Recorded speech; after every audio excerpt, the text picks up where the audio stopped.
just some of my own summations of what I've seen is like, nobody told me this. This one's not from Father Ripperger, but I just can kind of see like people are trying to deify planet Earth. And the same people who are atheists, think God is ridiculous, they try to make like a pseudo deity out of Mother Nature. I notice. Like I do think there is like a like look, I don't know how you guys feel about climate change and these kinds of things, but these I have this image of these protesters, these people that will like destroy like priceless works or try to destroy priceless works of art because of oil. It is almost grown into this thing like they have no sacred. So that's like the first bullet point on the slide. It's like the youth today, if they don't have Christianity, which a lot of them don't, like I think it's way more than we think, especially for like if you're under 30. I think a lot of them are godless. They don't have anything sacred. So I think they've almost deified Mother Nature, deified the planet, and saying if you're doing something against that they perceive as being bad for the earth, it's like the way that we would look at sacrilege or blasphemy towards our Lord. They don't have anything sacred like that, but I think the human nature is to try to find that sacred. So I think I've just been noticing this bit of a pattern, and I think it's almost like part of Darwin's legacy. If you think like, if we can think about the theory of evolution and natural selection, and that the only real thing, we're not created beings, but through the pressures of nature, we've become humans. It now like has built nature, in quotes, however a person wants to view it, either anthropomorphically or whatever, into almost like a godlike force, right? They don't believe in God, but they believe in natural selection. So it almost puts nature in this like godlike position that like nature, in quotes, is what has brought us to humanity, has made us the crown of creation. And I think that's almost like a logical end. If you kind of think, if evolution took away God from a lot of people, I think that's accurate. Whether us in this call suffer from that or not, but for me, it was a big part of my journey. Like, I think it was Darwinian thinking. When I was a kid, I thought I was too smart to buy into the creation story or anything. And I also think the climate change message is like so much fear. The world is ending. The sea levels are going to overtake Miami. All of Florida will be underwater in 10 years. Like these ideas that they've just pumped the youth with.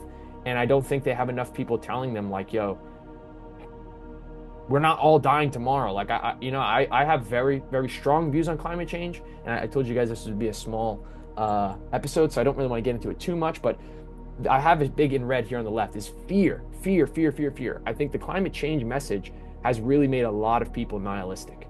A lot of youth, at least, especially I remember in my time in college, there were people that were just like basically thinking they won't get to be grandparents because the earth will end first, which I always is wild, you know, or to me is wild, especially when you have that faith in God. So, yeah, and then the media, I think pushes this so hard, and Kanye West, you know, controversial figure Kanye West, I think talks about the media a lot, okay? And I always respected him for saying the media because it's not a particular news station, right? Because of your political affiliation, you think CNN is fake news. Or if you're on the other side, you think Fox News is the fake stuff. Like, it's not a particular station.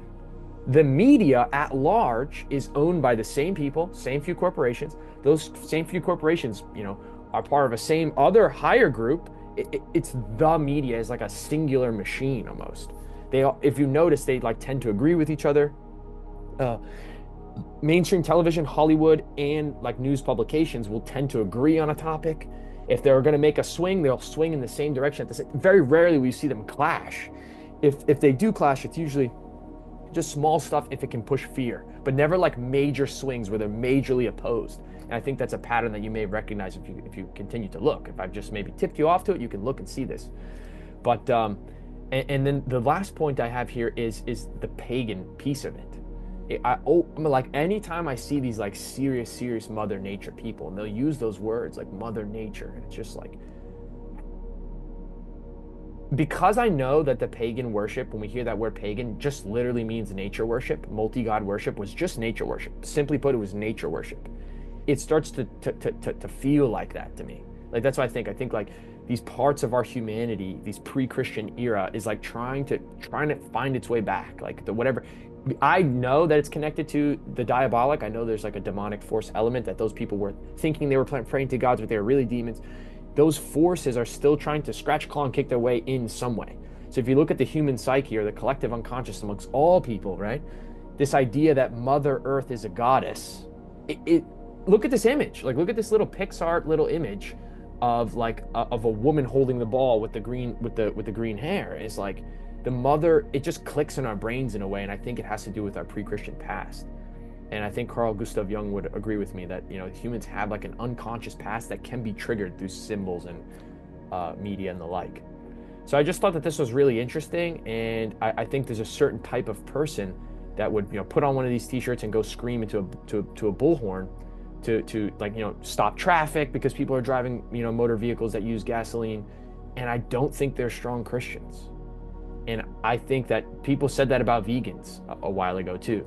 That someone who doesn't have God, they want to, like, veganism becomes their religion, and they start to like hold on to that, or like the LGBTQIA plus stuff is like that too, where it's like that is their new religion. If you speak bad on it, you're like a heretic. It's like, I think the human needs that. I think people have been finding that in modern politics and the modern polarity in terms of the Democrats and the Republicans in the United States specifically. Like, that has become its own religious feeling for people. People like rally behind that candidate in the last election like they would with their church, with their God, whether they say that or not, right? I think the words are really cheap. I think that the actions and the emotions that get tied into this and the religious fervor people have today for non-religious things is because religion, like, the loss of religion for the youth, but it's not just young people, but just modern people, created a vacuum, and something is pulling into that vacuum, and they're putting something in there. And I think after this call, maybe you guys can think about it and try to watch. It's like some people put like the planet Earth there, and if you told them you didn't throw your can in the recycling, you threw it in the trash instead, you can just watch their faces like flip out. And I don't want any pollution. I don't think people should litter, right? I care about that kind of stuff too. But it's not my deity, and it's not God to me. And I just think we should be really weary of the fear propaganda. One of the first people that put me on to, okay, if the mainstream is lying to you, why, about any of the 100 issues that we could say that they're lying to us about, is that the common denominator of climate change, all these other things that they try to pump us with on the media, is fear. If they can get you to be afraid, if they can get you to think that the world is ending, you're a little bit more malleable. And I think that has to do with the whole atheist trend at large. Is it's a very scary place to be, to think that when you die, it's black nothing or non-existence after death, all of these things. So that's it. That's my 2 cents, guys. I wanted to really just pull these 2 items together for you. I'm preaching to the choir with this one, but I do think it is significant. I remember Nadale had sent me this video of this Orthodox kid standing up to Stuart and Cliff, these 2 father-son duo that does like some evangelical type of college campus preaching. They're very famous for they do, and I do think they do good work for God. But one of his critiques is this simplification at loss. Like, you're simplifying it to try to get the message out, but at a loss of the fullness of Christianity. And that doesn't just mean saints. That doesn't just mean the Virgin Mary. It means like on all bases, you're changing the religion. If we keep trying to meet these people in the middle, but it's really like just like pulling it down, instead of, maybe these people need to see the fullness to buy into it. Maybe this oversimplification we've done for the last 50 years is bad and it's getting people to like not be interested. And I think that's why people are flooding to the ancient churches. Catholicism's seen a huge rise. I saw once this week that Catholicism is like on track to like beat out the Anglican Church in the UK, which is like crazy for Christians. And then also, obviously, Orthodox Church is like one of the fastest growing churches right now. So I think it's, maybe they were wrong, right? Maybe a Stuart and a Cliff who's changing the message, watering it down for simplification reasons. Hey, maybe the young guys, maybe they want the ancient church. Have you ever thought about that? So, and that's really clear here, where, I mean, this picture shows it really well. It's not this versus this. This is like, or even this worse, this image here. It's like Satan and Jesus didn't need to arm wrestle. He just said, get away from me. Essentially, just get away from me. Get behind me. Like, you're nothing.